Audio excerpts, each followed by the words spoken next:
So this is telling me that there's no way to take a log of a dual. And this is exactly what you need to implement to fix it. All right, and with that, I'm going to turn it over to Twan, who's going to talk about how we take all of these basic building blocks and turn them into robot stuff. Yeah? How does it handle branching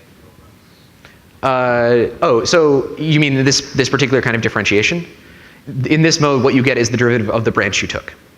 But you could implement other kinds of differentiation, although if you want it to handle branches in a more complicated way, that's actually a pretty hard problem.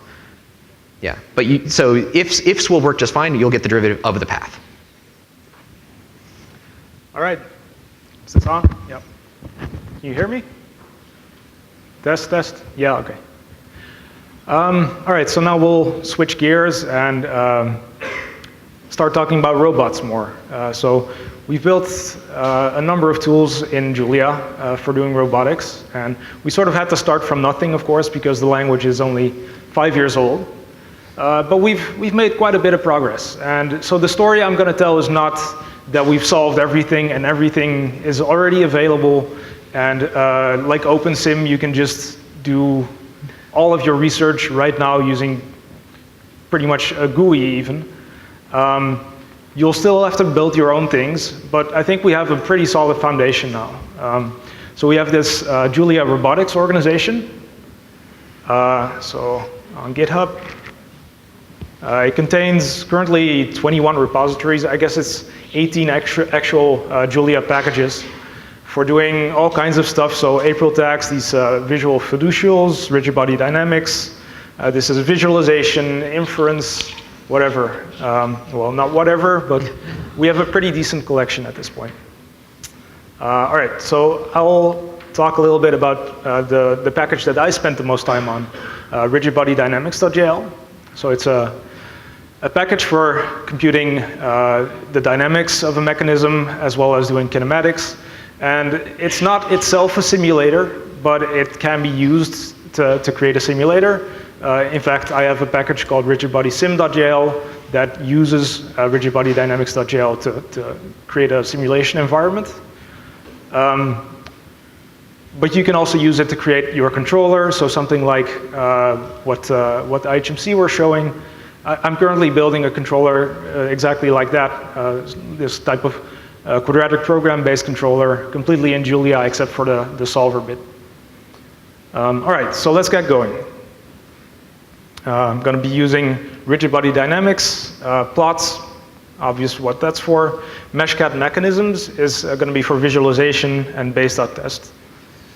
All right, so there are two main ways of creating mechanisms. One is sort of this programmatic interface that you've also seen for OpenSim, but we don't have a whole lot of time, so I'm just going to load a URDF, which is an XML-based file format that's used by ROS also.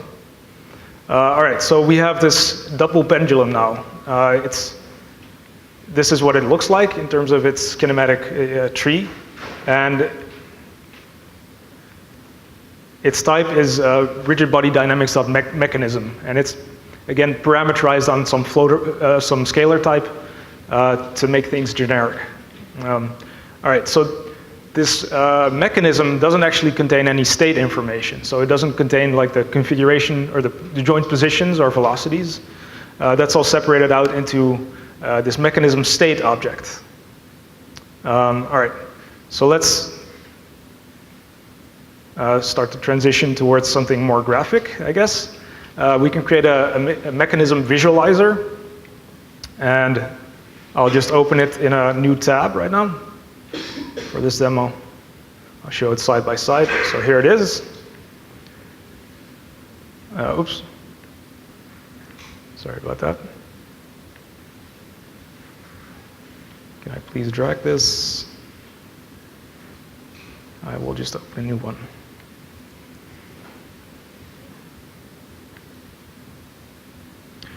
That is very annoying.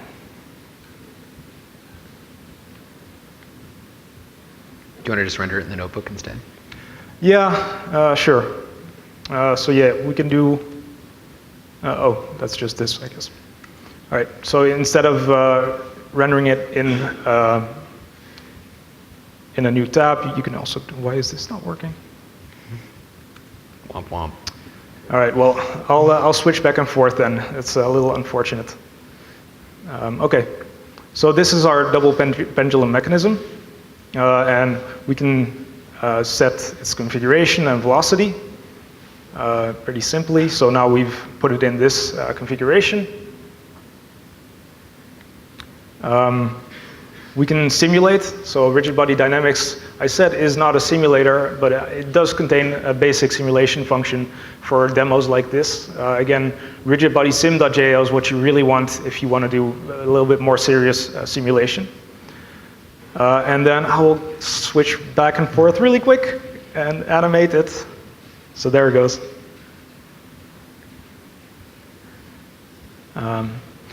And so this visualizer is built on top of 3.js, which is like a JavaScript thing, which means you can basically run it on anything that has a browser. Okay. And plotting is pretty easy as well. So this is plots.jl, which is sort of this, the main plotting package in Julia. And this is using the PyPlot backend, which is basically matplotlib. So you can render plots nicely in Jupyter Notebook, of course. Okay, so what does this mechanism and mechanism state look like? So a mechanism just contains the layout of the mechanism of your rigid body tree, basically. So it contains a whole bunch of bodies that we've parsed from the URDF and joints. And let's just unpack those into separate variables. So we have this fixed joint. So you have different joint types, of course. Fixed joint is, of course, kind of a degenerate joint type that allows no motion. Revolute joints. And so in terms of joint types, there's currently these two, then pin joints, or prismatic joints, quaternion floating joints that are actually parameterized using quaternion and position, while the joint velocity is a twist. So it's a sort of an over-parameterization of orientation that helps to avoid singularity issues. There's spherical joints, and I believe that's it currently. Yep. What about closed kinematic? Yeah, so I have that. Mechanisms contain both a spanning tree as well as just the full graph, basically. So any joints that are not part of the spanning tree are implemented, or the dynamics for those is implemented using Lagrange multipliers. One to do for me still is constraint stabilization. So something like Baumgarten stabilization or constraint projection, because the constraints are currently just enforced at the acceleration level. So after a couple of seconds of simulation, it might drift apart. I'm pretty close to having that, but it hasn't really been a priority for me.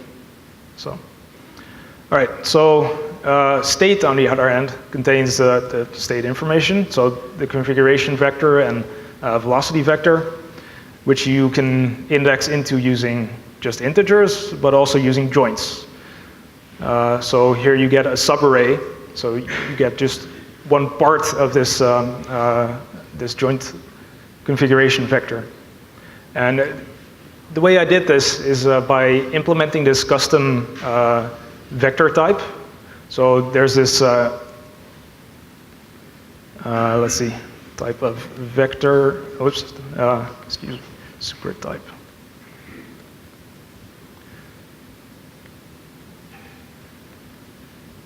So vector is just a built-in vector type, so it's an array, just like matrix. So its super type is abstract array, T1. And what I did is just implement my own abstract array that you can index into using just numbers, but also using joints. And you can use it in much the same way as normal vectors. So that's pretty powerful, that you can you have this generic code that accepts anything that kind of looks like a vector throughout the whole code base and throughout all of the packages that that are built upon Julia. All right, so we'll switch to doing some more stuff. some actual useful stuff with RigidBodyDynamics. So a key concept in RigidBodyDynamics.jl is frames. So Cartesian frame 3D is just this tiny object that identifies a reference frame. And a lot of different objects like points or twists or wrenches have this type of frame information in the objects themselves. So they are annotated with the frame, which allows for some pretty cool stuff. So first I'll just visualize this frame. Frame after elbow. Okay, so this is the elbow joint here, and this is the reference frame just after the elbow joint. Here's another frame that I can also visualize. So this is, what was it, the frame before the shoulder joint. And, oops. So now we create a point in, for example, this frame after the elbow. And visualize that. So that's just the tip here. Okay. And so now we have this state object and a point that's fixed in the frame after the elbow joint. So we can just transform that to the root frame, so the world frame of the pendulum. So basically, this just looks up this rigid body transformation from the frame in which this point is expressed to the world frame in this state object. And so this is something that's available also in the HMC software, so I definitely was inspired by that. You can also use this to sort of verify that things are correct. So suppose you have some displacement that's defined in the frame after the elbow joint. And suppose you wanna just add that to P, right? You wanna add a little bit of an offset. Well, you can't really, because we've just transformed this point P to a world frame. So it'll tell you this frame doesn't match that other frame. Yeah. And of course, what needs to happen in order to fix that is transform state displacement p dot frame. So that works. Yep. All right, so that's points. Of course, same kind of thing works for transforms. Transforms store two frames, namely the from frame and the to frame. You can have relative transforms. Just a couple of other things you can do. Center of mass is really easy. And you don't have to specify in which frame you want it, because by default you'll just get it in world frame, and then you can just transform it to whatever you want. Twists and transforming twists. No, this is just to visualize, basically. So let's see. All right, so here we have this T thing. So underneath, T has, again, this T dot from, T dot to. Those are the two frames. And then T dot math is a 4x4 matrix. I initially started out with just a 3x3 matrix and a 3x1 vector, because that's more compact. But it actually turns out that with new processors with AVX instructions, it's more beneficial to just store it as a 4x4 matrix, because then you use these SymD instructions, and it's actually faster. So yeah, I did a lot of performance tuning like that. All right, so let's transition to dynamics. So if you just want the mass matrix, that's really easy. And everything's pretty decently documented. There can be, there's room for improvement, but I think it's pretty decent.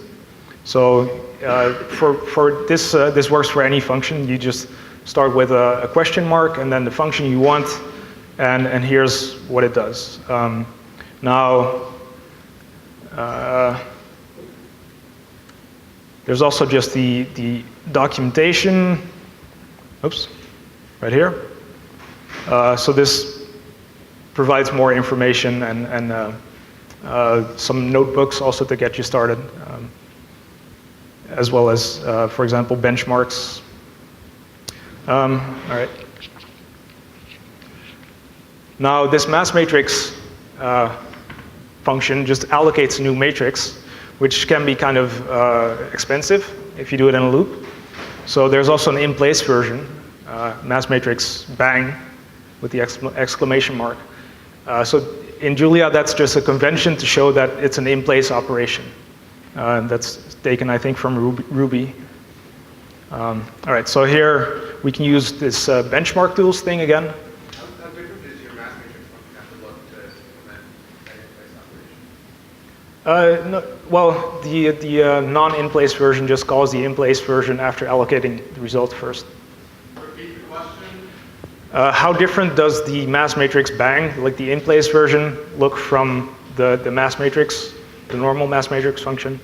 And the answer is that mass matrix without the exclamation mark is just calling mass matrix bang underneath. All right. So using this benchmark tools thing, we can look at how fast we can compute this mass matrix. And we have to make sure that I call this function setDirty, which basically says that all of the cache results are invalid, because there's a lot of reuse of computation results inside of this mechanism state object. So if you, for example, compute the mass matrix, and then you want a Jacobian after that, there's going to be reuse of results that makes it faster than just computing each of those individually. So this is not super fast. Julia can be started with various options. So there's a -03 option, for example, for more better optimization. But you can also use turn off bounds checks. So that's kind of cool. By default, you can't index into an array at an invalid location. It'll give you an error. But you can turn that off because that has a little bit of overhead. And actually, similarly for these frame checks, so I'm doing all of these frame checks also inside of the RigidBodyDynamics algorithms, but those can be just completely elided by passing in an option to Julia, and that makes quite a bit of a difference. So yeah, for example, for Atlas, computing the mass matrix with this mass matrix bang takes about 9 to 10 microseconds on a decent PC. If you do all the optimization stuff. Yep. So, for example, the mass matrix function. Yeah. How is it getting information about the specifics? Because it's not a member of some object. Is it getting it from the state which you allocated from your dynamics instance or from the system specifics? Yeah. So state is a mechanism state object. And I define basically something like. So it's like a global function where you probably implemented something like one of the Featherston's algorithms to compute the mass matrix, and it always does this. Yes. Yeah. You could, if you wanted, create a different way of representing mechanisms, and you could make an implementation of that same function for your new mechanism type and run a completely different algorithm, and that would work well in Julia, but we haven't. All right, so inverse dynamics works pretty well, and it's kind of nice also that you can use Unicode characters in Julia. So something like that first one you type by using v\dot tab or \tau tab, which is kind of nice. And if you don't know how to type something, then you can always do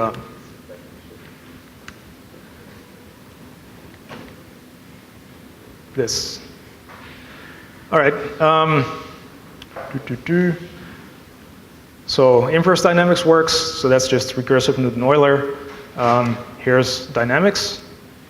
You typically allocate this dynamics result object that contains a lot of pre-allocated data that this dynamics algorithm uses to be efficient, basically, to be callable in a loop at a high rate. Okay, so this is kind of standard stuff still, but the exciting part comes in when we combine RigidBodyDynamics.jl with other tools. Just like you saw before with automatic differentiation, using this dual type that we've used, we can use that, we can do similar things with RigidBodyDynamics.jl. So the first thing I'll show is Symbolic Dynamics. All right, there's this SymPy.jl package, which is just a wrapper around Python's SymPy package. This is just a technical thing. It's a little bit unfortunate that you have to do this.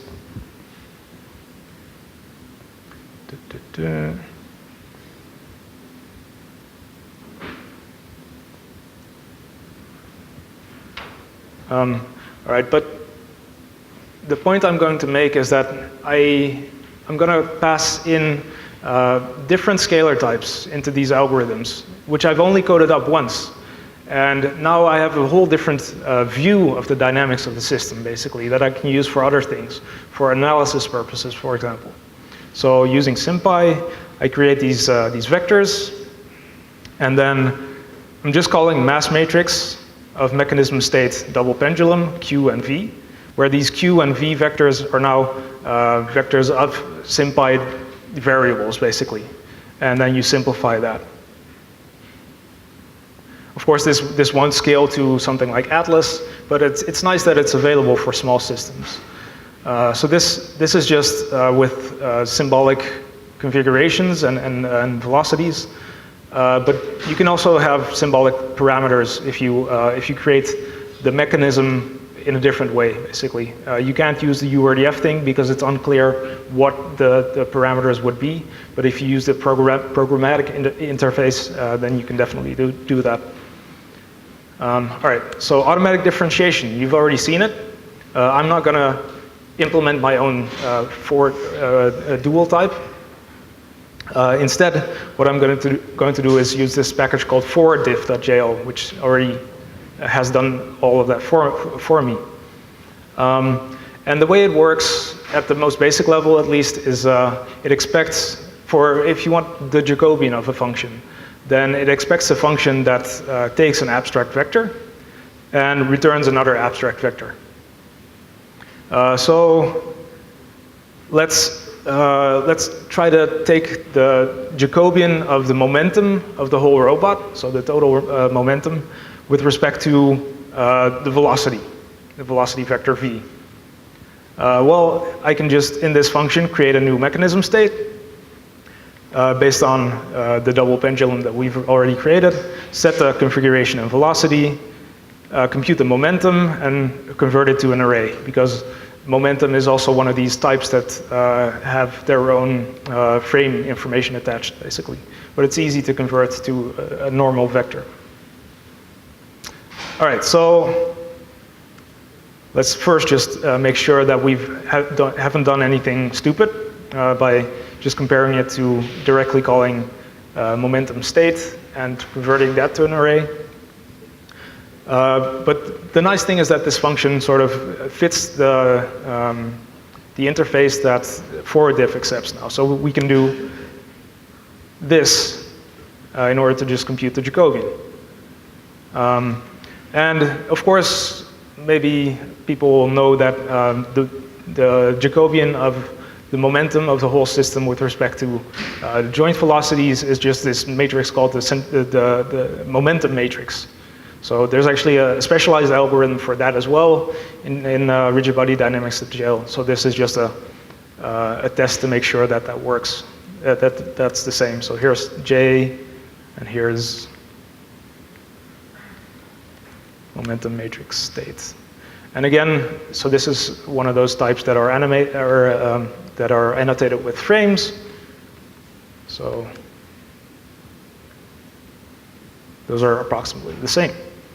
All right, so this is kind of a slow way of doing things because lots of things get allocated. I invite you to look at this other notebook for how to make it really pretty fast. Of of course, within the constraints of forward mode automatic differentiation. But yeah. So again, 4-bar linkage, we already had a question about kinematic loops, excuse me. That's possible. I'm going to show RigidBodySym.jl briefly, and you can use whatever package. Well, it's easy again to combine RigidBodyDynamics.jl with other packages. So if you have, for example, a type that represents an interval, so a lower and upper bound, then you can run that through the dynamics and get sort of worst case bounds on, for example, the components of the mass matrix, which is kind of cool. But I'm going to talk about a slightly different way of looking at uncertainty. So this is going to be using this package called measurements.jl. And a measurement, you can just create a measurement like this. So 1.0 is sort of the nominal value, and 0.1 represents a standard deviation. So it's a measurement float 64. You have all kinds of nice overloading of operators, so you can implement something like this also for your own package. And if you add a bunch of these together, then it does the right rule for standard deviations.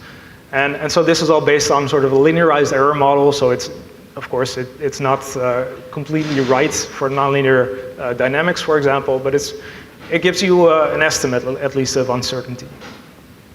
All right, so I'm going to load my URDF of the double pendulum again, create a mechanism state,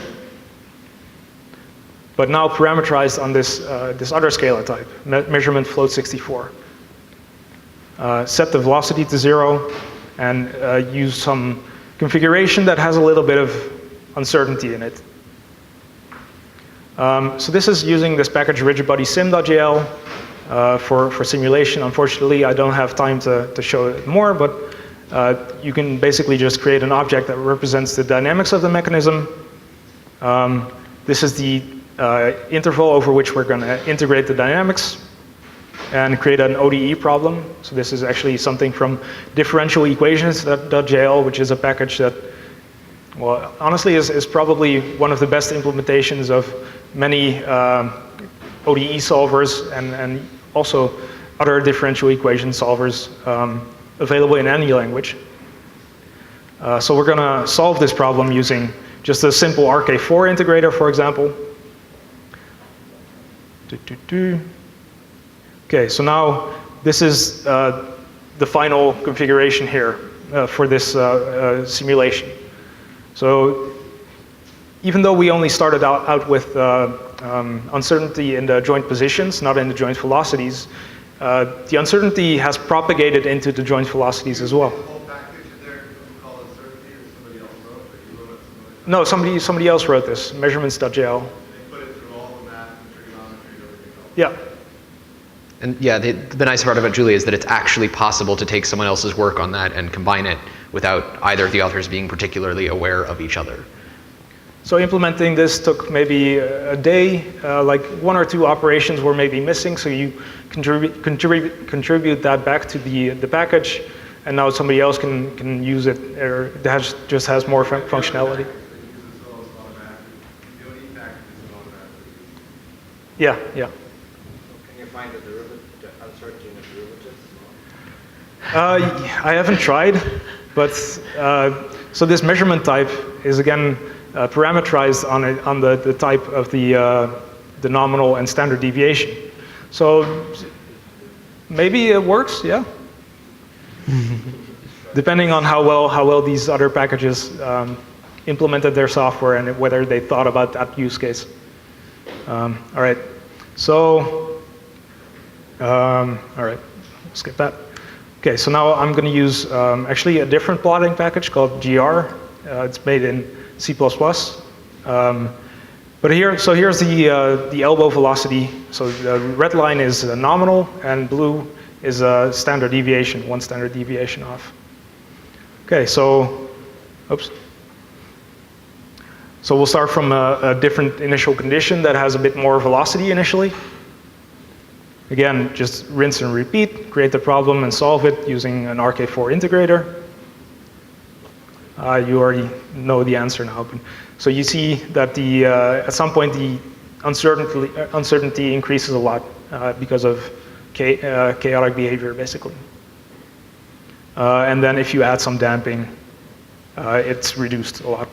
So these are plots of elbow velocity, right? So, okay, hopefully there's going to be a little bit of time left for optimization. Great. Okay. So one of my favorite parts about the Julia package ecosystem, and a part that I really can't take any credit for whatsoever, is the optimization tools. So there's an organization called Julia Opt, which produces this package called MathProgBase, which is a sort of a central interface between high-level languages or high-level packages that implement optimization problems and low-level packages that talk to actual solvers. And so in particular, there's a nice modeling language called JUMP, which makes it very easy to set up optimization problems and then solve them with basically any solver that you've ever wanted to use. And so I frequently use this to talk to Gurobi, to IPOpt, we've used it to talk to SNOPT, SCS, MOSEC. I'm hoping to use it to talk to Baron. We've used Koolen, all of the ample solvers, pretty much all the solvers you would want in a relatively stable central interface. So to do this, all we have to do is import JUMP and, for example, a solver like IPOpt that we're going to want to use. To make a model in JUMP, we just create a model object. Models know how to render themselves as LaTeX when they're inside Jupyter notebooks. We can add variables to the model. So I'm going to add a variable called x with indices 1 to 2, which knows how to render itself. X is just an array of JUMP variables, a regular Julia array. We can add an objective. So now we're minimizing x1 squared. It's nice. I really like the LaTeX rendering. Again, I can't take any credit, but I think it's great. Yeah, and we can solve it. So solve is going to call out to IPOpt because we told the model to use the IPOpt solver. It's going to call IPOpt, and we can ask for the answer. So minimizing x1 squared plus x2 squared, the answer is 0. Okay, so that's a boring model. We can add constraints. So now we're minimizing this subject to a set of constraints. We can solve it, get the answer, and I hope you believe me that that's the optimal solution. But that's a really boring model, and we're mostly robot people or biologists who might care about solving something more interesting. And so I want to talk a little bit about model predictive control. So this is actually what I do for work. I solve slightly harder problems, but it's the same idea, and I actually use JUMP to do this. So model predictive control, in a very brief description, is I don't know how to control a system, but I know how to simulate it. So what I'm going to do is every time step, simulate it a little bit, optimize the control to improve that simulation, and then run whatever I got. And then next time step, do it again. So what does that look like? So this is going to get long, but we'll get through it. So make a model. We're going to define variables for the position and velocity of a little brick moving in a two-dimensional world. So 2-dimension, number of time steps. We're going to create an acceleration variable. So that's our control. It's bounded between some negative max and maximum acceleration. Also 2-dimensional for each time step. And then we're going to use constraints on the model to implement dynamics.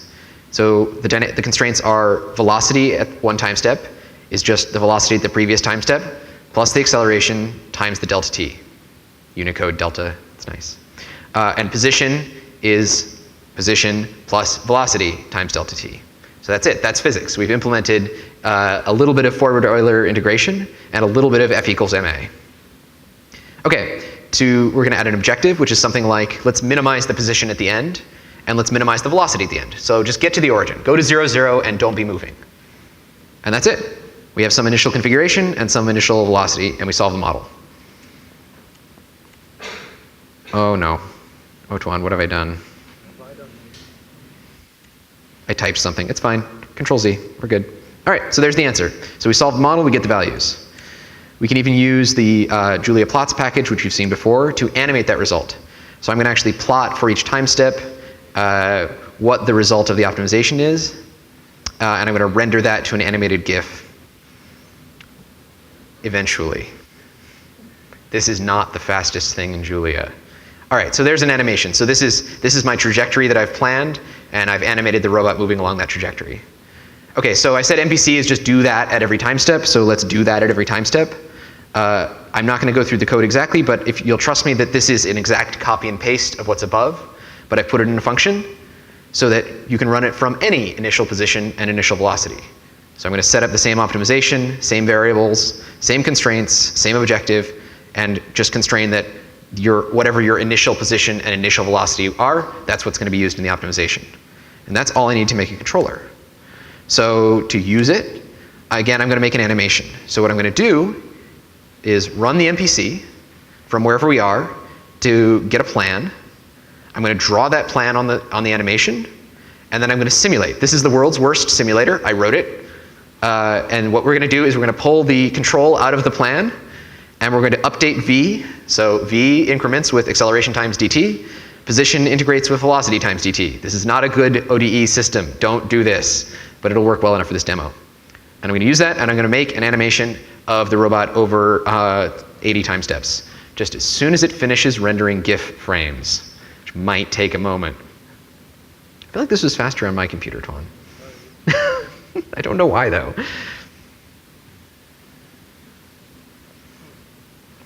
All right, this is really slow. It'll happen eventually. So the nice part about this is that if we didn't like using IPOpt, so I find that Gurobi works pretty well for this kind of problem. It's very easy to sub in Gurobi instead of the IPOpt solver, and we don't have to change anything else in the code. Okay, so here's the result. So at each time step, I'm showing the red is the prediction horizon, so how far ahead into the future the optimization is looking. I started the robot over here, moving downward, and over time it found a nice, at least locally, well, optimal with respect to the length of its horizon. So it's doing sort of a model predictive optimal thing to get to the origin and come to a stop. And the nice thing is we did this all with very nice generic tools. It's relatively easy to combine this with something else like RigidBodyDynamics.jl to use this to control much more complicated robots, which is what I do day to day. Did you want to talk about Atlas at the end? Yeah, sure. Okay. If you guys will bear with us for like 2 minutes, we'll show off some cool robot stuff. Although I hope that the visualization will go okay. We'll see. If you restart the kernel, it will. All right, well, I'll try. Okay, so RigidBodySym.jl, I sort of briefly showed it already with this measurements package. But of course, you can just use it to simulate as well, to simulate with normal numbers and visualize. So I wrote this little tiny package, Atlas Robot, that just contains the Atlas URDF, as well as meshes to make it easy to visualize. So I just create an Atlas robot. So again, this is just a rigid body dynamics mechanism. And this, for this demo, it's not going to be a floating base version. It's just going to be fixed at the pelvis. All right. Again, just make a state object. So RigidBodySym has this interface that allows you to use meshcat. There's also this other visualizer, but we're sort of phasing that out, actually. We're sort of committed to meshcat at this point. So we can parse the URDF visual elements from the URDF. So these meshes basically create a visualizer and open a window. So here it is. Let's see. You know what? This is gonna work, I think.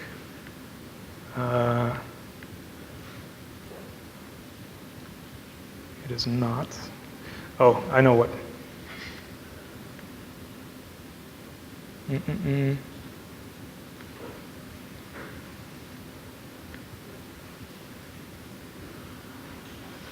Where is my, excuse me, there it is.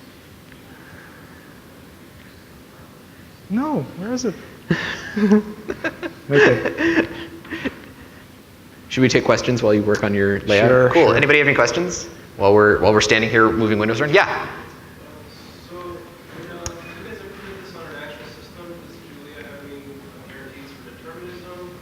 Is the speed variable? Yeah, that's an important question. Yeah, so I'm currently working on implementing basically the type of controller that I2C uses in Julia. I have an implementation of it, but it's built upon jump, basically, and Jump isn't really built to solve these kinds of problems online without allocating. So really, I mean, obviously, Julia is a garbage collected language, and running the garbage collector stops the world, basically. Nothing else happens, just like in Java. So that means that maybe it takes a couple of milliseconds before the next command is produced, which is, in some contexts, unacceptable, of course. So my approach is currently to just not allocate at all, pre-allocate everything. But it's sort of easier to create code that doesn't allocate in Julia, I think, than it is in Java. Because, for example, you have this package called static arrays. So instead of creating a matrix, so you can do stuff like rand 4, of course, that creates a standard Julia array. Let me make this big again. But if you use this macro S matrix, then what you get is a different array type that has the size of the matrix as part of the type parameters. And the cool thing is that creating one of these doesn't allocate at all, or well, it doesn't do any heap allocation. So it's all allocated on the stack.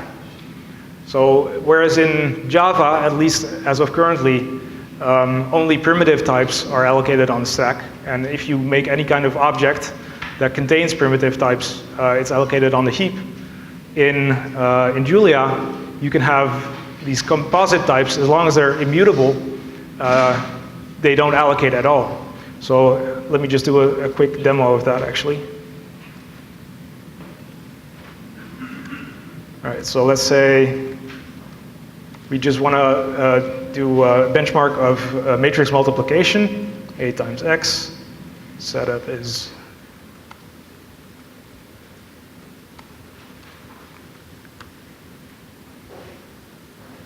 okay, so this is just with normal matrices. Okay, that takes about 102 nanoseconds, 101 nanoseconds. But now let's do this with static arrays.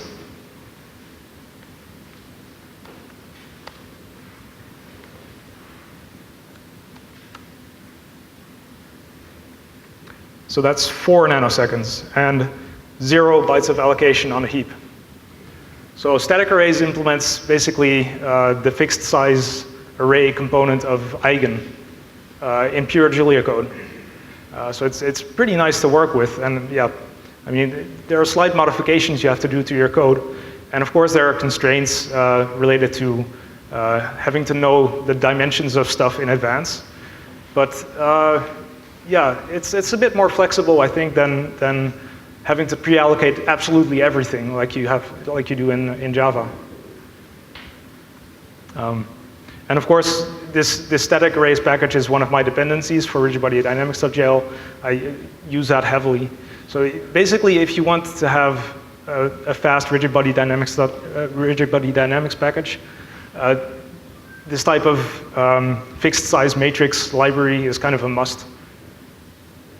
So we're somewhat over time, so I suggest that we officially conclude and then continue with the Atlas stuff for people who are still interested and don't have to get on planes. Yep. Okay, so cool. So can I go to the very last where to go next slide? It was there. Oh, we'll do that too. Don't worry. All right. Yeah. So where to go next? You'll find this in the tutorials as well. More robotic stuff. Check out Julia Robotics. We have a discourse forum. We also have a Slack. You can chat with us whenever. You can find links to all of the packages that you used here. We can find other useful Julia packages that you might care about.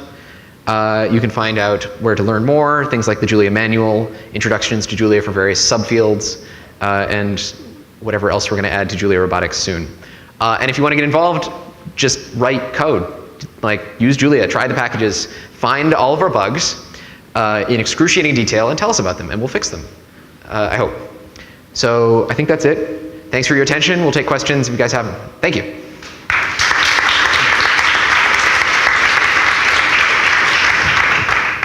And we won't be offended if you have to get on a plane. All right, questions? Yeah, Andy. Really high-level question. It says you're both working environments where you have these packages that sound like are made to do, you're both working on free hat packages that are made to do just this stuff. So you're just surrounded by other people who are writing things to do just exactly or almost exactly what we're trying to do. So it's a little odd just looking in from the outside that you're like complaining about everything when you're just around other people who are complaining about everything. And so now there's 3 competing packages, or 4 competing packages in this room today. Which is, the SymBody and Drake and the IHMC. Sure, yeah. And it's like, why? Can you give besides that you love to do things yourself, why is it so great? What's the big added value? Well, we probably have different answers. I don't have a complaint or anything. No, I understand. It's just hard Yeah, looking so in from the outside to know what's going on. for me, it was because I wanted to do things that were hard to do with existing tools. And so in particular, I spent a lot of time writing MATLAB code for the DRC, and I hated it. And the more I learned about it, the more I disliked it. Because it was slow and not free. And I think that free software is very important for science, but that's a whole other rant that I won't get into right this minute. But I wanted something that would let me write code relatively easily, iterate on it, and have it be fast without having to switch languages. And that's not something that was available otherwise. And so it was worth it for me to invest time building new visualization tools and things like that. Better in your package than in Drake or an IHMC? Oh, I don't know if I can say that. It is better suited to the things I need because I've directed my efforts towards things that I needed. But we're not in any way competing with the level of features or detail that are put into things like Drake or IHMC's code. Well, for example, Drake has its own internal mathematical optimization system, its own symbolic system that are sort of well integrated into the dynamics and tested as a continuous unit. I don't want to build that. I think Drake's doing a great job of that. What are you doing better? I think that Julia itself is better suited to this kind of work than Python because you don't have to rewrite your code to make it fast.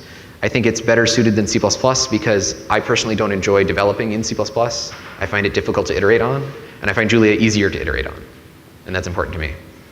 It seems that C code just has a lot of overhead related to build issues. You often have to reinvent the wheel in order to just set up your package, and then you have a package that doesn't really necessarily interface with the rest of the C or C++ world. So it's difficult. And it also makes it difficult to use somebody else's code if it's not really standardized in that way. Yep.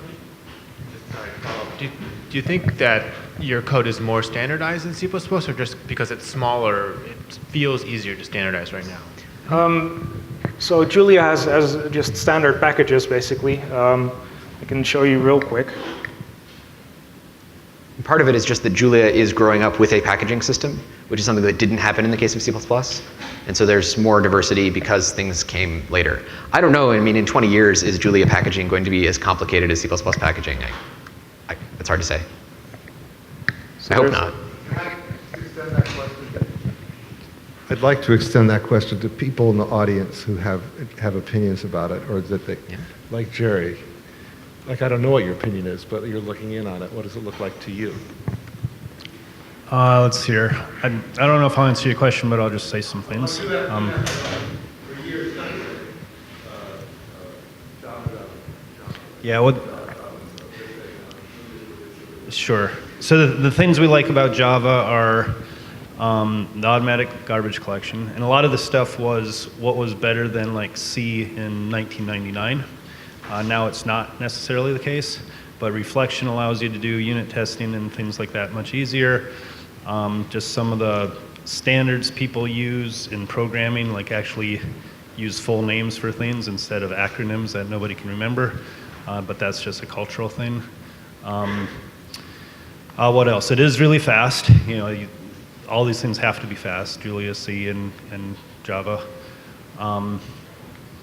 What else here?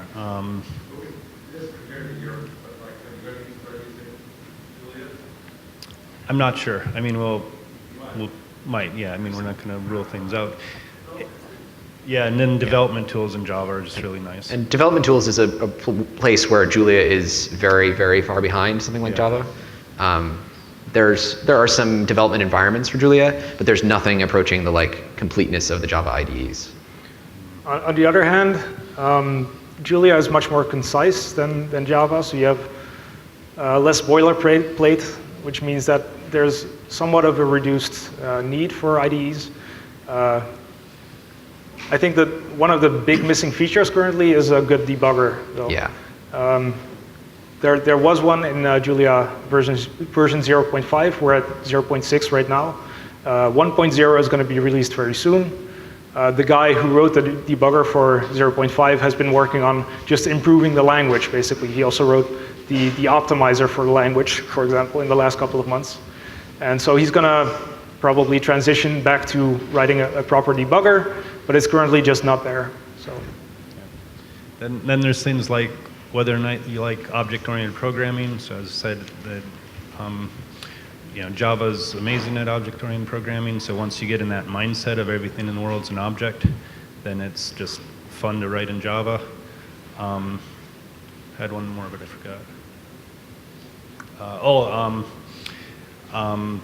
If you want to like overload functions or whatever you call it, what they're showing, all that magic where you can do all that, you can only do that in a loosely typed language, right? Pretty much, or That's hard to define that term, I think. Yeah. So yeah. in Java, what you would do is use generics, but generics in Java do type erasure, which basically means that it's going to be slow. Yeah. So if you allow your algorithm to take generic inputs, then you're using these boxed variables, basically.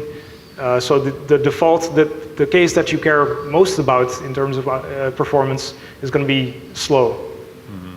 Whereas in Julia, you just get specialized code compiled for the input types. Yeah, but it seems like there's kind of a trade-off of flexibility versus catching errors at compile time with typing. And Java's strongly typed where if it compiles, it's going to run. I mean, you can't do something like you can do in C where you pass something in and it just crashes your computer because you were never supposed to pass that in. But because of that, you can't do a lot. You don't have a lot more of this flexibility without using generics and all this other stuff. So that's kind of a trade-off when you design a language. Yep. Why did Julia invent its own virtual machine instead of just making a new language on top of the JVM? Julia actually uses LLVM. So it compiles to LLVM intermediate representation, and then that compiles to actual native code. So it's using a virtual machine to the extent that LLVM is a virtual machine. Yeah. Sorry, does that? I guess I don't know. Is that the same thing that Java uses? No. So yeah, they're in some ways similar ideas. The details are complicated. Yeah. So the question is like, what does Julia use? Is it something like what the JVM, which is what Java runs on top of? So that's the Java virtual machine. So I mean, I'm not a Java person, but when you compile Java code, it compiles to sort of a lower level bytecode that's run by this other process called the JVM. Julia compiles to actual code that is run directly on your CPU. And you could actually look at that. That's kind of cool. Yeah, you want to pull up a code native? Yeah, sure. Yeah. So suppose you have a function of x and y is x plus 3 times y. Oops, 3 times y. So you can call that, of course, 3, 4. But you can look at the code that generates. So this is what the machine code looks like. And then if you call that function with 3, 4.0, so with a floating point number as the second one, you get different code. Right? And I guess the point here is also that the code is very short. Right? So in Python, if you were to look at what it's actually doing, it's this huge amount of code because it has to check at runtime what the type of all of the arguments is in order to call the right lower level C function or something like that. Okay, so I want to get back to the development tools comment though. So like I've been playing with Julia on and off for like 3 or 4 years, and the things that I always miss are like a really, really good IDE, and then also like I don't know how much sway you have over the IPython people, but I come from a time where I just don't trust web apps.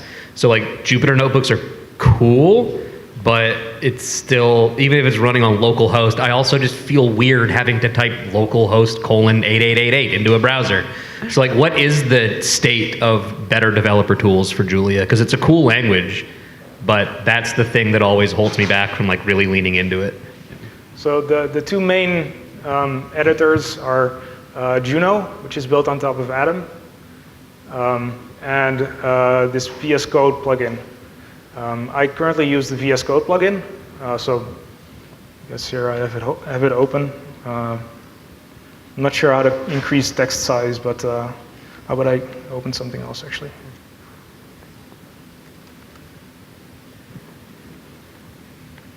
So, well, here's, for example, the mechanism state object, which is probably the most complicated object in RigidBodyDynamics.jl. So you have basic things. I mean, like if you hover over something, then you get a little bit of help. Maybe like something like, here, joint dict. I can command click on that and jump to it.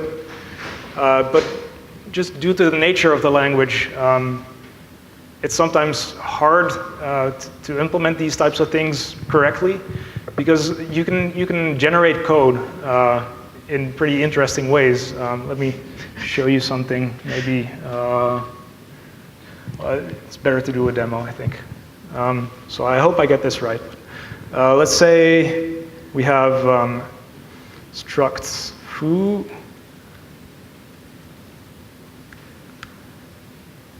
All right, so suppose I want to overload both plus and minus for two foos. And so this actually doesn't contain any data, but whatever. So what I can do is for f in, or let's say call it operator, in plus, minus,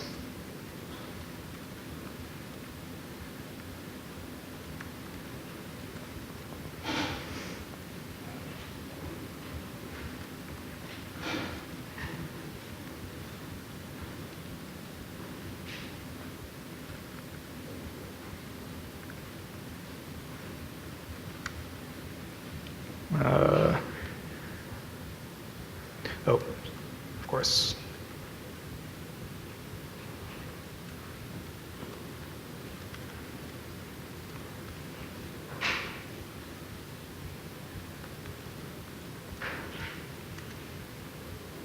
Okay, so now I can do plus of foo and foo. And oops, I messed it up. Well. It's because you're interpolating twice, because Yeah. the string itself is an interpolation. So you can redefine functions as well. Oops. Live demos are hard. Yeah. And that's because code itself is also a data structure in the language, which is, so it's a kind of a Lispy language in that way. So you, Wouldn't that make it easier to implement a full-on IDE? I mean, now your IDE has to evaluate, or I mean, has to interpret this for loop, kind of, and I don't know. Yeah. I think it will be possible, but it just requires more effort. Yeah. So, and this is in the weeds, but I'll end it here. Does it implement like the new language server specs? Is that how it For integrates VS Code? with VS Code? Yeah, I think so. Okay, cool. I don't know too much about it, but yes. I think it's true,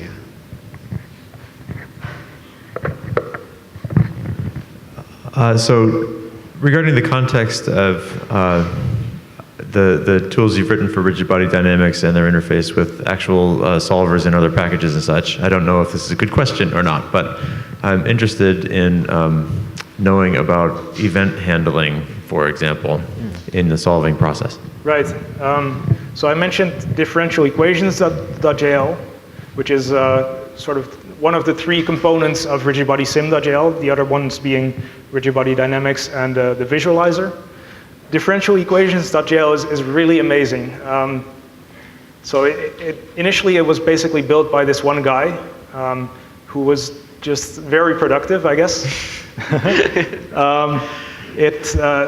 it It can do ordinary differential equations. It can do stochastic differential equations. It's used for finite element stuff. It's really, really good in terms of performance, in terms of the available solvers and their options, so callbacks definitely. And again, it's all completely generically typed, so you can run whatever scalar types you want through this type of solver. And it's extremely well documented also. Actually, yeah, he has a great talk about this 2-hour-long talk showing all of the amazing features. So I invite you to look at that. Yeah. All right, maybe one more question. You got one? Realistically speaking, where do you see scientific software going kind of broadly in the next 10 years? Like what will the landscape be like in 10 years? Realistically speaking, not ideally. Yeah, I don't know. It might all be deep learning. We might learn how to draw graphs and stuff. Okay. One really interesting question is more general kinds of differentiable programming. I think that's really interesting. So we know how to do learning on basically matrix multiplication, and we've gotten like chess solved and Go with basically matrix multiplication. But there are other kinds of software that you might want to apply some kind of learning framework to, and being able to write a function and then learn the parameters of that function in a very generic way is hard in a lot of software packages. And so something like PyTorch can kind of do it. But to really do that in a thorough way, you need a language that's fast and that sort of gives you the kind of control to do things like taking code and treating that as a parameterized object. I think there's some potential for Julia to be a good answer to that. That's not what we're all going to be doing. We're all going to be solving mixed integer QPs. No, we're not going to be doing that either. Yeah, but I think that's an important thing that's on the horizon. That it's probably important to think about that in choosing a language. Do you have thoughts, Twan? Well, I think there's room for both big organizations with tools that are useful for the whole community. And that are backed by a large group of people or by even a large sum of money, basically. As well as just these smaller packages that are, that implement some specific functionality. I think both need to exist. So, yeah. Yeah, Jesper.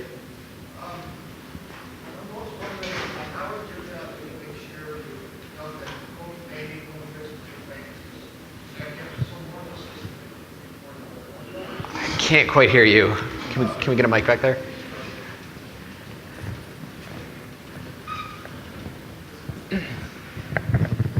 Sorry. In Julia, if you have like 100,000 packages of 100,000 different developers, how you make sure there's no naming conflicts? Like, of the packages themselves, or of? Mostly of the functions. So it looks like you import a package and then you use the function names directly. Yeah. So, okay, yeah, that's a good point. And that's something that I was real nervous about coming from Python, where that's considered very bad practice. So yeah, the question is like, why do we, activate a package and then just start willy-nilly using stuff that magically appeared in the global namespace because of that? You don't have to. And in sort of code that is more production-y, I like to explicitly, you can either explicitly prefix something with the module it came from to be very clear, or instead of using an entire package, you can just use using jump : model. And now it's unambiguous that that's where model came from.